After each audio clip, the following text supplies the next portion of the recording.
bueno que sigue en sintonía de nuestro programa porque ya nos visita el doctor José Napoleón Ventura. Él es gastroenterólogo y viene a tratar con nosotros un tema bastante interesante y es el cáncer de esófago. Bienvenido, doctor, qué placer que nos acompañe.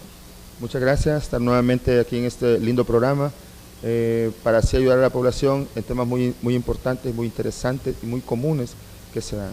Así es, doctor. Ya para ir entrando en el tema, me gustaría que nos hablara de qué es el cáncer de esófago. Bueno, el cáncer de esófago, vamos a llamarlo cáncer, o a veces le llaman tumor de esófago. Son lesiones que hay en el tubo digestivo alto, en este caso en el esófago, que se dan por una diferenciación celular. Para darme a explicar, hay muchas células en el esófago que cambian de morfología y cambian de estado. En este caso pasan de ser células normales a ser células malignas.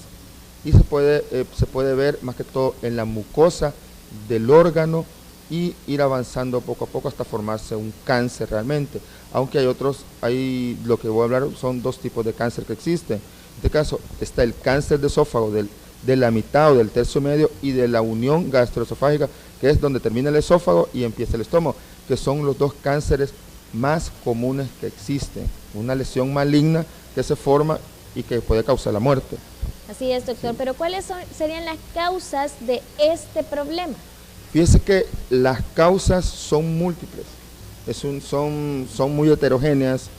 En cuanto al cáncer del tercio medio, son distintas al cáncer de la unión gastroesofágica. El del tercio medio la mayoría, las dos causas principales son el alcoholismo y la segunda causa es el tabaquismo o fumar, de los pacientes que fuman excesivo.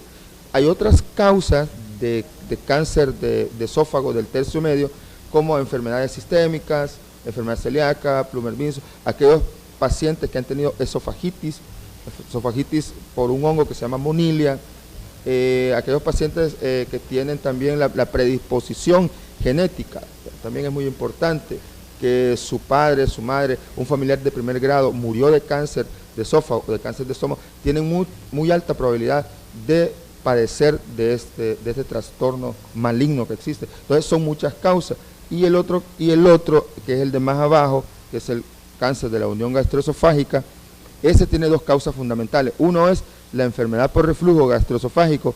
Eso evoluciona a convertirse en un esófago de Barrett, que es una condición en la cual cambian las células de la unión gastroesofágica el esófago de Barrett está a un paso de una displasia, que eso se llama cáncer de la unión gastroesofágica y se llama adenocarcinoma. El del tercio medio es el epidermoide o de células escamosas. Así es, doctor, pero ¿me podría explicar cómo se diagnostica esta enfermedad? Sí, primero son los síntomas, es muy importante. Los síntomas, aquel paciente llega a veces con pirosis, que es la regurgitación ácida que sube hasta la garganta, regurgitación, puede llegar con distensión abdominal, pero el síntoma más característico es la disfagia. La disfagia, sí. La disfagia es la molestia al deglutir, al tragar. Primero empieza por la disfagia a los sólidos. Cuando comen alimentos sólidos, el paciente refiere, fíjese que cuando yo como y voy con el bocado, siento una molestia al tragar. Eso es primero a los sólidos.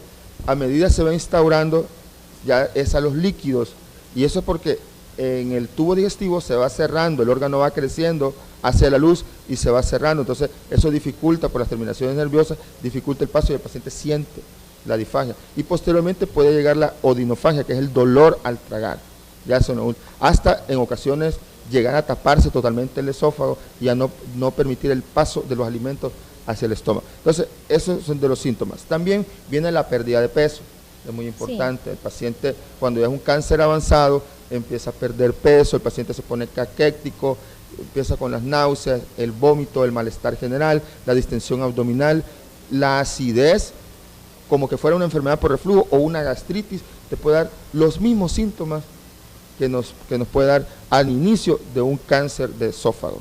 Entonces, eso es la mayoría de síntomas. Hay que prestarle muchísimas atención. No, claro, mucha atención a eso y no dejárselo pasar. Así es, doctor, pero me gustaría también que nos cuente cómo se diagnostica esta enfermedad. El diagnóstico, primero la historia clínica. Una historia clínica muy exhaustiva, una historia clínica examinar al paciente, preguntarle al paciente si ha tenido un antecedente de un familiar de primer grado que haya muerto por un tipo de cáncer. Y en segundo lugar, cuando se sospecha, hay que hacer unos estudios. En primer lugar, un esófago, estómago y duodeno o radiografía varitada con varios, se da a deglutir. Ese es un estudio, no es muy específico porque no se toma biopsia, pero el más importante es la endoscopía. La endoscopía es el estudio más fidedigno que existe para diagnosticar el cáncer de esófago o para descartarlo. Eso es la endoscopía. Es una camarita que se mete a través de la boca, se le pone anestesia, no duele, un poquito molesto, pero ese sí ve la lesión muy objetiva, la ve directamente y tiene la capacidad de que a través de ese estudio tomarle una biopsia a la lesión. Entonces esa biopsia se manda al patólogo, el patólogo la lee y te dice, este es un cáncer maligno o es benigno, porque también hay lesiones benignas, pero en este caso la endoscopía es lo mejor. Después se puede mandar una tomografía para ver si no hay lesiones adyacentes o si no se, para decirlo así, no se ha regado el cáncer a otros órganos. Eso. Entonces, esos son los estudios. Una pregunta bastante interesante. A veces nos da como miedo, doctor, el irnos a hacer una endoscopía, pero me gustaría que nos recordara por qué es importante que nosotros, ya sea que les hagamos un chequeo general, es importante que nos hagamos una endoscopía y visitemos un gastroenterólogo. Sí, en primer lugar, visitar un gastroenterólogo quizás es lo mejor en cuanto al punto de vista de las enfermedades vías digestivas, un gastroenterólogo que tiene un poco más de experiencia en eso. Pero la endoscopía, ¿por qué es importante? Aparte de ser un método diagnóstico, es también un método de diagnóstico preventivo, porque hay pacientes que se dejan mucho tiempo pasar con pirosis, con acidez, con aquella sensación de llenazón en el estómago, todo lo que comen les hace daño, comen pizza, comen hamburguesa, y viene el ardor, la distensión abdominal. Esos síntomas pueden ser subjetivos de una posible gastritis, pero también los mismos síntomas pueden ser sugestivos de un cáncer, en inicio de un cáncer de esófago o también de un cáncer gástrico.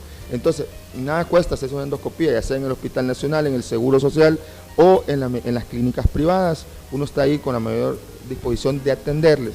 En este caso, nada cuesta hacerles una endoscopía y ya se sale del problema. En primer lugar, para diagnosticar y que el paciente esté tranquilo.